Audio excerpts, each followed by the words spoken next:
میں نے اپنے ملک کا کونا کونا دیکھا، اور میں نے جن گاؤں کے اور شہروں کے نام کبھی سنے نہیں تھے وہاں بھی جا کے حضور کا ذکر پاک کرنے کی اللہ نے مجھے توفیق عطا کی۔ میرا تجربہ بدلا، میری سوچ بدلی،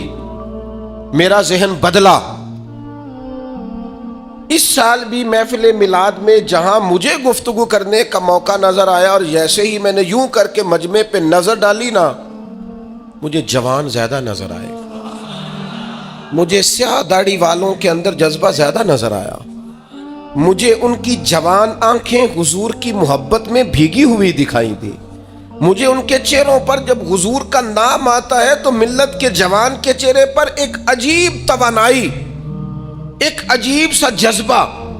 اور ان کی آنکھوں میں خوبصورتی کا ایک میں نے عجیب سا رنگ دیکھا،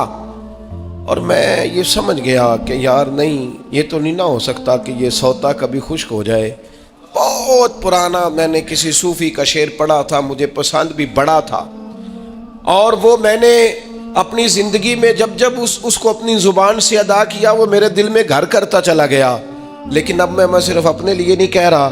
اب میں ان سب جوانوں کے لیے کہہ رہا ہوں جو حضور کی محفل میلاد میں آتے ہیں اور حضور کے نام کا نعرہ الاپتے ہیں اور محبوب کی محبت کا ترانہ کہتے ہیں، اور حضور کی نعت پر ان کا وجود ہلتا، حرکت کرتا اور جھومتا ہے۔ ان سب کے لیے کہہ رہا ہوں کہ عشق لگا سی کھیڈاں کھیڑ دینوں، عشق لگا سی ایویں کھیڈاں کھیڑ دینوں تے کھیڈاں کھیڑ دینوں، تے پھر مینوں نہ او کھیڈاں بھول گئیاں، میں تے کجل پایا سی یار دے ویکھنے نوں، پھر او دی یاد وچ روندیاں ہی ڈول گئیاں۔ حیدر شاہ اس گلی کدے نہ رول دی، پر ہن رول دی رول گئیاں۔ میں ایک محفل میں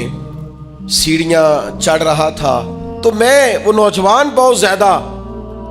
لپک رہے تھے اور پیار کر رہے تھے اور اپنی محبت کا اظہار کر رہے تھے، تو میں نے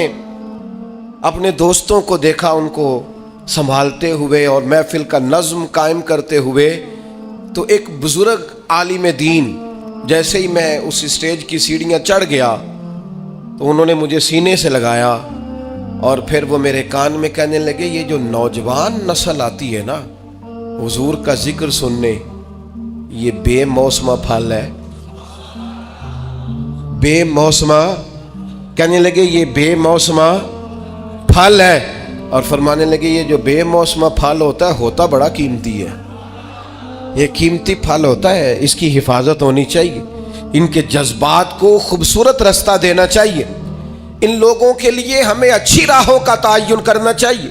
ان کو خوبصورت، ٹھنڈا، پروقار اور وزادار ماحول ہمیں فراہم کرنا چاہیے۔